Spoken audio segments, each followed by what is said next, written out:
I found out he was cheating because he left Microsoft Teams open. He never expected to come home to packed boxes. My name is Claire Bennett. I'm 29 years old and I've spent the last 3 days staring at a blank document, wondering where to begin. 4 years. That's how long Ethan Walker and I were together. I still catch myself calling him my boyfriend, even though that stopped being true 2 weeks ago. Habits don't disappear as quickly as heartbreak. Everyone asks the same question. How did I find out he cheated? Most people assume I hired a private investigator or that one of his co-workers finally confessed. The truth is far less dramatic. Ethan left his laptop open on our dining table before stepping into the shower. I wasn't snooping or looking for evidence. I simply glanced up when a Microsoft Teams notification appeared. It only showed 2 lines. Last night was worth every risk. Then, before it disappeared, she still doesn't suspect anything. I sat frozen as my coffee went cold beside me. People often ask if I opened the conversation. I didn't. Those 2 notifications had already told me everything I needed to know. Whatever explanation was buried in the rest of the messages couldn't change what I'd seen. 10 minutes later, Ethan walked out of the bathroom, drying his hair with a towel. Morning. I studied his face, searching for the man I'd loved.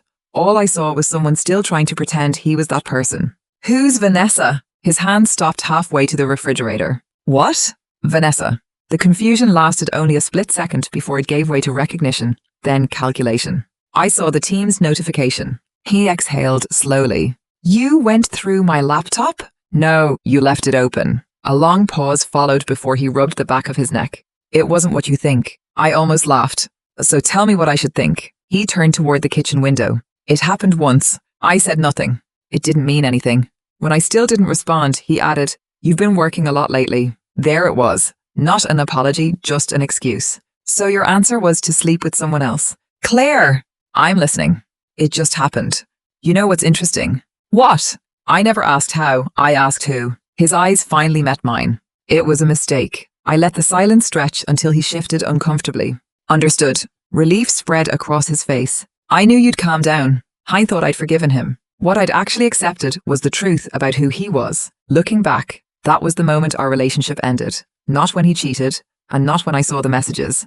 It ended when he assumed I'd eventually excuse both. Ethan left for work as though we'd only survived another argument. After the door closed, I looked around the apartment we'd shared for 2 years. Shared wasn't the right word. The apartment had always been mine. The lease was in my name before Ethan moved in. I paid the security deposit, and every renewal had gone through me. The property manager knew me well enough to wave whenever I stopped by the leasing office. When Ethan moved in 2 years earlier, we never bothered adding him to the lease.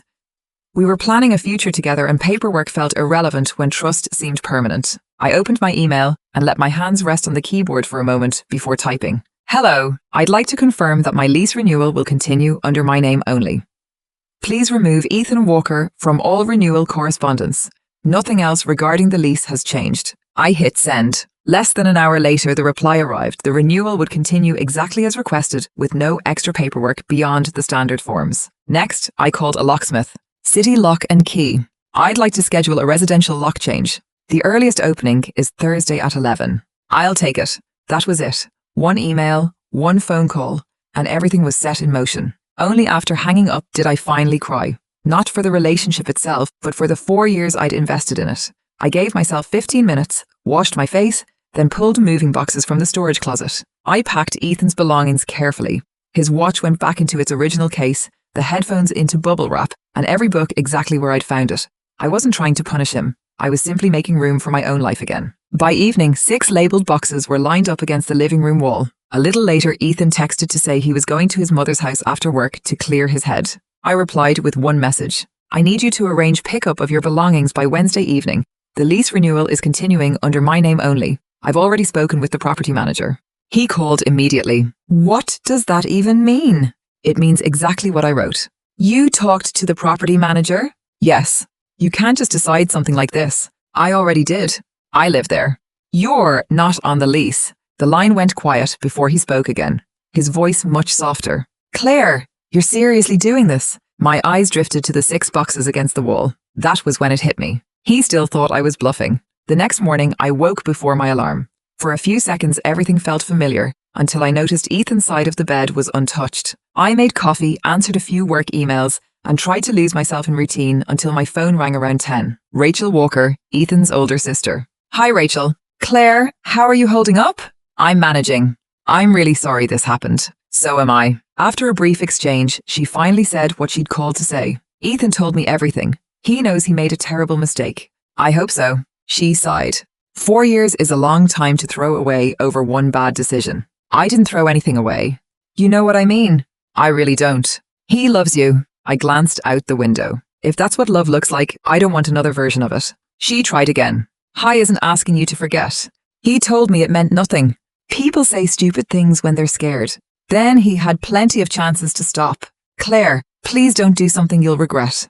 I've spent more time thinking about this than Ethan spent deciding to cheat. After a pause, she asked the question she'd really called about. Is it true you're making him move out? I'm not making him do anything.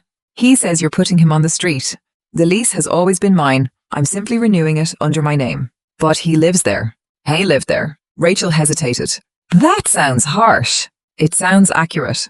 I still think relationships deserve another chance. So did I. Ethan just decided someone else deserved one night. She fell quiet. I don't think I'm going to change your mind. No? I was afraid of that.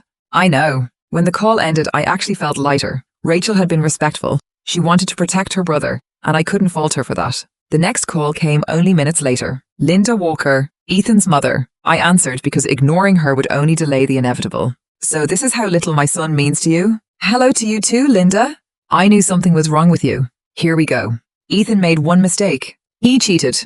People make mistakes, and decent women work through them. I didn't realize accepting betrayal was part of being decent. You young woman give up the second relationships get difficult. I glanced at the family photos still sitting on the bookshelf. One showed Ethan with his arm around me during a weekend in Seattle. I couldn't help wondering if he'd already forgotten that trip while making plans with Vanessa. I didn't give up, I said. Ethan did. She ignored it. You've embarrassed him. I blinked. I'm the one who embarrassed him? Packing his things into boxes. I folded every shirt and packed everything carefully.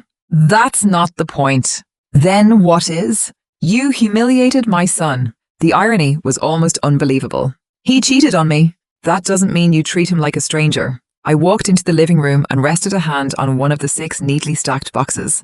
I didn't treat him like a stranger. I treated him like someone who doesn't live here anymore. Her voice softened, but only a little. I expected more compassion from you. I expected loyalty from Ethan. A few seconds later, she tried one last time. You never loved him the way he loved you. I wasn't interested in defending myself anymore. I hope he lands on his feet. Then I hung up. By lunchtime, my phone was full of messages from mutual friends asking if we were really over. The answer became obvious as soon as I opened Instagram. Ethan had posted a black and white photo of rain with the caption, "Sometimes people stop fighting for you long before they admit it." That was followed by quotes about forgiveness and how everyone makes mistakes. He never mentioned cheating, but he didn't have to. The story had already shifted, and suddenly people saw him as the one who'd been left behind. I kept my replies short. Ethan cheated. I ended the relationship. I'm handling the rest. That was enough. Most people never asked again. Melissa called that evening. I talked to Ethan. I figured. He made it sound like you completely lost it. You don't believe that? She laughed. If you had, he'd be showing everyone screenshots instead of sad Instagram stories. I couldn't help smiling. He never denied cheating, she continued. He just kept saying he deserved another chance. I gave him more chances than he realized. She let that sit for a moment. People usually don't notice the chances they've been given until they run out. After we hung up, I switched off the lights and looked around the apartment one last time before bed. The 6 boxes were still waiting by the living room wall. Everything was ready. The next afternoon, the doorbell rang right on time. Ethan stood outside with Rachel beside him. Neither of them looked like they were here to collect boxes. "Can we come in?" he asked. I stepped aside and let them in. The 6 boxes were still lined up in the living room. "You really packed everything." "I told you I would." He rested a hand on one of the boxes. "You even wrapped my camera." "I didn't want it damaged." Rachel looked at me. "You still care?" "I care enough not to ruin his belongings," I said. "That isn't the same as trusting him." Ethan rubbed his hands together before taking a breath. "I've been thinking. I know what I did was wrong, but I don't think this has to be the end. I'm sure you've had plenty of time to think. I made one terrible decision." "No," I said, meeting his eyes. "Sleeping with Vanessa was one decision. Every lie that came after was another." His shoulders sagged. I panicked. I didn't know what to say. "You could have started with the truth." Rachel stepped in before he answered. "Claire, can we please sit down?" A minute later, we were back around the same dining table where I'd first seen the notification on his laptop. "I know you're hurt," Rachel said, folding her hands together. "But 4 years isn't something either of you should walk away from without trying." Ethan leaned forward. "I'll go to counselling. I'll quit my job. I'll block Vanessa. I'll do whatever it takes. I waited until he'd finished before asking the only question that mattered. Would you have offered any of that if I hadn't caught you? The room went still. Ethan stared at the table before quietly admitting, I don't know. I do. Rachel sighed. You were about to remind me of the good years, weren't you? Her expression answered before she did. I was, I admitted. I've already remembered them, I said. Every vacation, every birthday, every Sunday morning making pancakes. None of those memories disappeared. Neither did what happened afterward. I love you, Ethan said. I think you love the version of me that always forgave you. That's not fair, isn't it? I forgave forgotten anniversaries, cancelled plans, late nights at work, and every ordinary mistake people make. Betrayal was never one of them. After a long silence, Ethan cleared his throat. I don't have anywhere permanent to stay. I just need a few more weeks. You've been staying with your mom? Only temporarily. You can stay with Rachel. Rachel nodded. He can stay with me if he has to. Ethan looked uncomfortable. I don't want to impose. I folded my arms. So you'd rather impose on me? That's not what I mean. I just need until the end of the month. I'll sleep on the couch, stay out of your way, and leave before you're awake. I shook my head once. No, Rachel's patience finally snapped. Claire, he's only asking for 3 weeks. He already had 4 years. Neither of them answered. When you choose to betray a relationship, you also choose to risk losing the life that relationship built. Ethan shook his head. You're punishing me. I met his eyes. No, you're living with the consequences. Those aren't the same thing. His jaw tightened. You planned all of this. You packed my things, called the property manager, even scheduled a locksmith before I got home. I did. And you never gave me a chance to fix it. I couldn't believe he actually believed that. A chance? I asked quietly. You had one before you cheated. You had another every time you chose to lie. And when I asked who Vanessa was, you could have told me the truth. His shoulders sagged. I've been giving you chances for 4 years, Ethan. The difference is, I never had to announce them. Rachel lowered her eyes. For the first time since she'd arrived, she stopped trying to defend him. So, there's really nothing left to talk about? I shook my head. The lease renews tomorrow, you're not on it, and I'm not changing my mind. Without another word, Ethan walked to the boxes and lifted the first one. Rachel joined him, and over the next half hour they carried everything downstairs in silence. When they came back for the last 2 boxes, he stopped beside them. They won't fit in Rachel's SUV. Then come back for them. When? I'll keep them until tomorrow morning. After that, they'll go into storage. He searched my face. You'd really do that? Yes. He stood there for a long moment before asking the question I think he'd been holding on to since he walked through the door. Is there really no version of this where we start over? I glanced around the apartment. His shoes were gone, the framed photos had already come down, and even his coffee mug had disappeared from the kitchen. The version you're looking for, I said, ended long before I saw that notification. Ethan lowered his head, picked up the 5th box, and Rachel grabbed the last one. They walked towards the elevator without another word. Just before the doors closed, he glanced back as if he wanted to say something, but the opportunity passed with the soft slide of the doors. The next morning, the locksmith arrived at 11 sharp. Less than 40 minutes later, every lock had been replaced. After signing the work order and thanking him, I locked the new front door behind him. That afternoon, the property manager confirmed my lease renewal by email. An hour later, she finished removing Ethan from the occupancy records and mailed the standard move-out checklist to the forwarding address he'd provided at his sister's house.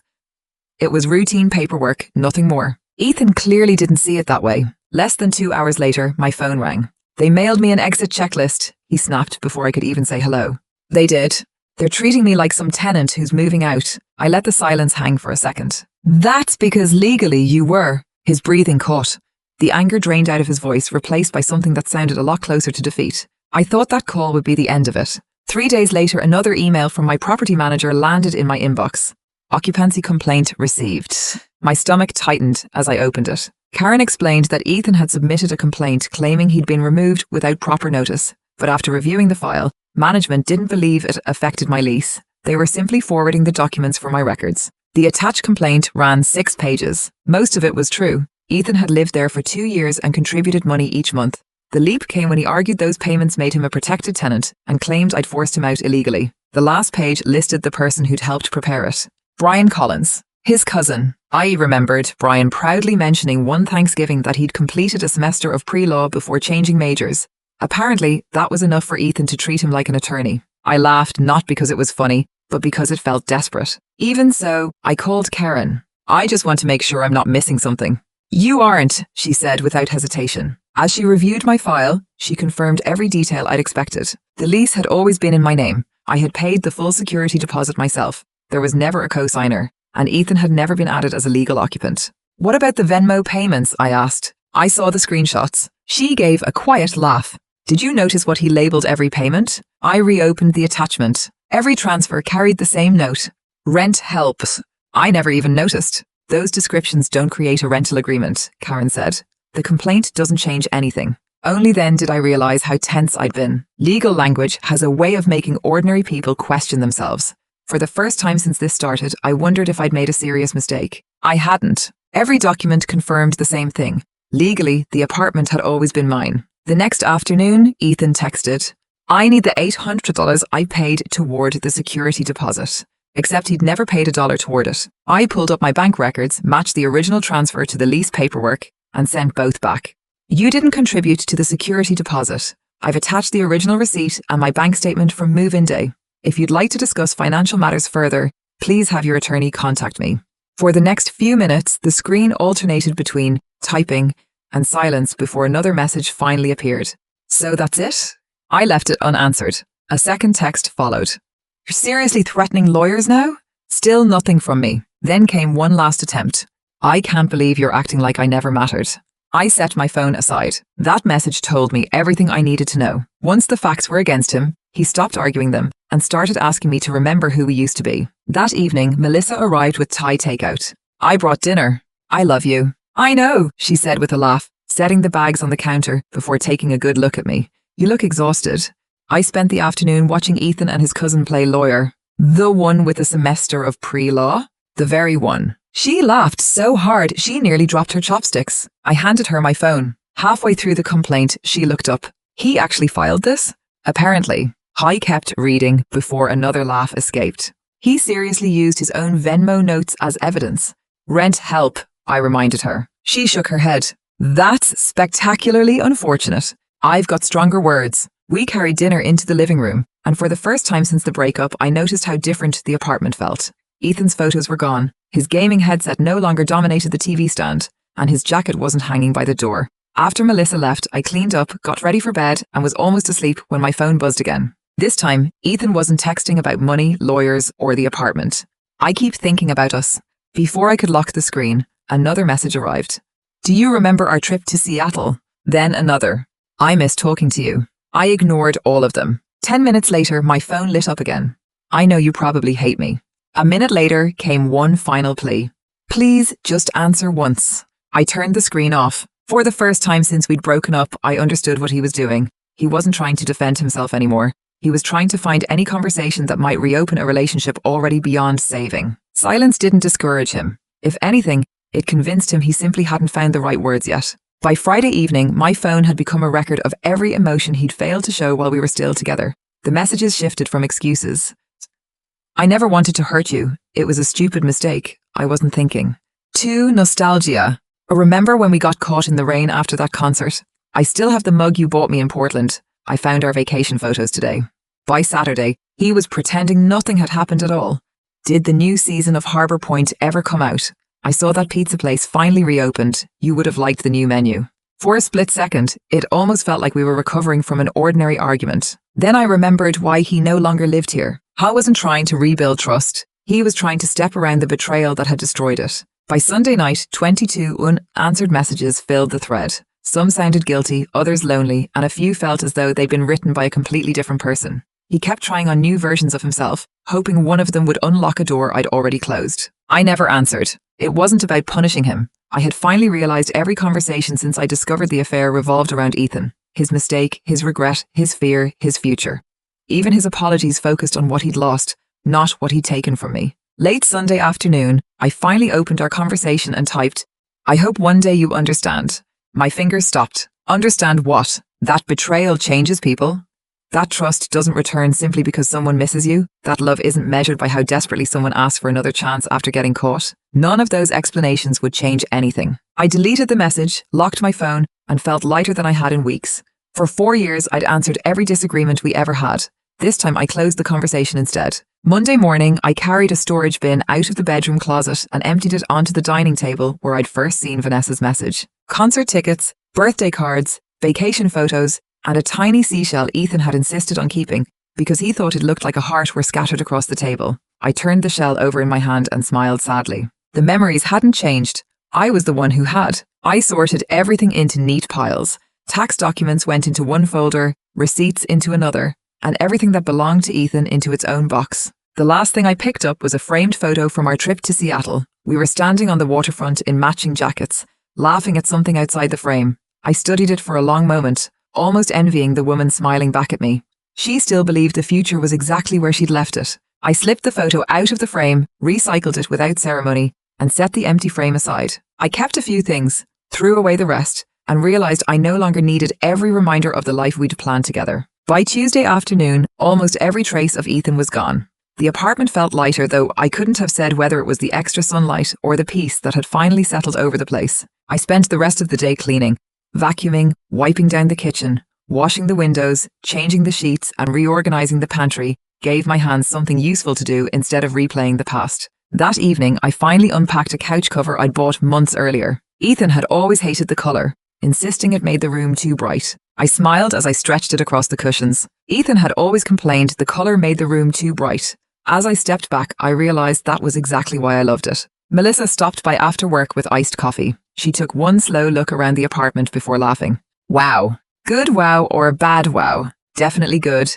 It finally feels like your place again. She wandered through the living room, noticing the bookshelf by the window, the new rug, and the couch. Ethan would have complained about that color. Melissa laughed. Exactly. That's probably why I like it so much. We spent the next hour putting together a bookshelf I'd never had room for before. It wasn't that the apartment had suddenly grown larger. I just wasn't designing every corner around someone else's preferences anymore. After she left, I ordered a pepperoni pizza from the little place 2 blocks away and settled onto the couch to watch a basketball game. Halfway through the second quarter, I caught myself laughing at something the commentator said. The laugh caught me off guard. When I muted the television, the apartment was quiet, but it no longer felt lonely. It felt peaceful. I hadn't looked at my phone in nearly 4 hours. When I finally picked it up, Ethan had left 3 more messages. I drove past the apartment today. I almost knocked. Didn't have to make this so cold. I read the last one twice before setting my phone aside. Maybe he expected shouting, tears, or late-night calls asking him to come home. Anger would have kept us connected. Silence left him with nothing to argue against. That was what he'd never expected. He thought I'd keep explaining, negotiating, and giving him one more chance to become the man he'd always promised to be. Instead, I'd finally accepted who he already was. The game ended just before 10. As I carried the empty pizza box into the kitchen, my phone buzzed again. This time it was Melissa. Heard something today. I called her immediately. What happened? I wasn't going to tell you. You've already started. She let out a quiet sigh. I ran into Jason. He mentioned Vanessa. I leaned against the counter. What about her? Apparently, whatever they had is already over. Jason said she made it clear she never wanted a relationship. I didn't answer. Ethan basically threw away 4 years for someone who walked away after one night. I closed my eyes. I wasn't happy or vindicated. More than anything, I just felt tired. Claire? I'm here. You okay? After a brief pause, I heard myself answer. Yeah. To my own surprise, it was true. A week later, life had settled into something that finally felt normal again. Not the life I'd had before, but a quieter, steadier version that no longer revolved around what Ethan had done. The apartment no longer echoed when I walked through it. It finally felt lived in again. One afternoon, as I was leaving the building with a bag of groceries, I ran into Karen, the property manager. Karen smiled the moment she saw me. How are you settling in? I laughed. I've lived here for years. You know what I mean? I do. She glanced toward the lobby before lowering her voice. I hope you don't mind me mentioning this, but Ethan stopped by earlier this week. He wanted to know if there was any way to be added back to the lease. And what did you tell him? That any lease change requires the leaseholder's written approval. A small smile crossed her face. He also asked whether the renewal had been finalized. It has. I figured you'd want to know. As I rode the elevator upstairs, I realized Ethan was still looking for a practical solution to a problem that had never been practical. He kept searching for the right form, the right request, or the right conversation, as though paperwork could undo a betrayal. It couldn't. The lease had never been the real issue. None of it had ever been about paperwork. It had always come down to trust. Melissa stopped by that evening with 2 iced coffees. She barely stepped inside before turning in a slow circle. I swear this apartment gets brighter every time I come over. I laughed. I washed the windows. She shook her head. No, it's because nobody's sucking the life out of this place anymore. We settled onto the couch and talked about work, movies, and the bookstore she'd discovered downtown before she hesitated and wrapped both hands around her coffee. I heard something about Ethan. You're becoming my unofficial reporter. I'm serious. He moved in with his mom after he left the apartment. Apparently, he thought it would only be for a few days, but that's not how it's turning out. What happened? She expects him to help around the house, and he doesn't. Not much. Jason said they've already started arguing. I let out a quiet breath. I'm sorry to hear that. Melissa studied my face. You don't sound very sorry. I don't sound happy either. That was the truth. A few months earlier, hearing Ethan was struggling would have crushed me. Now it landed like any other piece of news. I didn't celebrate it, but I didn't carry it home with me either. After a moment, Melissa smiled. You know what I just realized? We've spent almost the entire evening talking about us, work, and coffee. Ethan only came up for a few minutes. She was right. For weeks, he'd been at the center of every conversation. Somehow, without either of us noticing, he'd become a footnote instead. Everything looked familiar, yet the apartment felt completely different. The furniture hadn't changed, but I wasn't the same person who had shared this apartment with Ethan. While putting things away, I opened the hallway closet and found one last cardboard box tucked behind a pile of winter blankets. It had no label, and I couldn't even remember packing it. Curious, I carried it into the living room. Inside were small reminders of the life Ethan and I had built together, an old anniversary menu, movie tickets, a Christmas ornament, and, tucked beneath everything else, a birthday card in his handwriting. It was dated 3 years earlier. To Claire, thank you for making everywhere feel like home. No matter where life takes us, I promise you'll never have to wonder whether I'm choosing you. Always. Ethan. I read it twice before folding it shut again. The words no longer hurt the way I expected them to. What stayed with me wasn't the promise itself, but the distance between the man who had written it and the man who eventually broke it. Somewhere along the way, he'd stopped choosing us long before I discovered Vanessa. That realization eased a weight I'd been carrying without realizing it. I wasn't grieving the relationship we lost at the end. I was grieving the version of Ethan that had quietly disappeared long before everything finally fell apart. I placed the card back in the box with the rest of those memories. They didn't belong on display anymore, but they didn't need to be thrown away either. Some chapters deserved to be closed without pretending they never happened. A few days later, I ran into one of our mutual friends at the grocery store. I've been meaning to ask, he said awkwardly. I figured you'd still be furious. I was. And now? I glanced down at my cart, filled with vegetables, coffee, and flowers I'd bought simply because I liked them. I'm busy. He laughed. No, seriously. I am serious. I used to spend every day thinking about Ethan. Today I'm deciding which pasta sauce to buy. He smiled. I guess that's progress. Yeah, I said. I think it is. Back home, I unpacked the groceries, watered the plants, and opened every window. A warm breeze drifted through the apartment, carrying traffic, distant conversations, and children laughing somewhere outside. For a long time, I'd imagined peace would arrive with some dramatic moment of triumph. Instead, it looked like an ordinary Thursday. I cooked dinner, called my parents, and finished a book that had been sitting on my nightstand for months. Nothing remarkable happened, and that was exactly the point. Before bed, I walked slowly through the apartment one last time before stopping at the front door. My hand rested on the new lock and Ethan's last message came back to me. Didn't have to make this so cold. I'd questioned that text more than once over the past few days. Standing there with my hand on the new lock, I finally knew the answer. There was nothing cruel about protecting the life I'd spent years building. The cruelty had been hiding another woman while asking for my trust, expecting forgiveness before honesty, and assuming I'd keep choosing him after he'd already stopped choosing us. I switched off the lights and stood there for a moment, listening to the silence. This time the silence didn't feel empty. It felt like I was finally home again. The lease had always been in my name, but for the first time in years, the apartment truly felt like mine.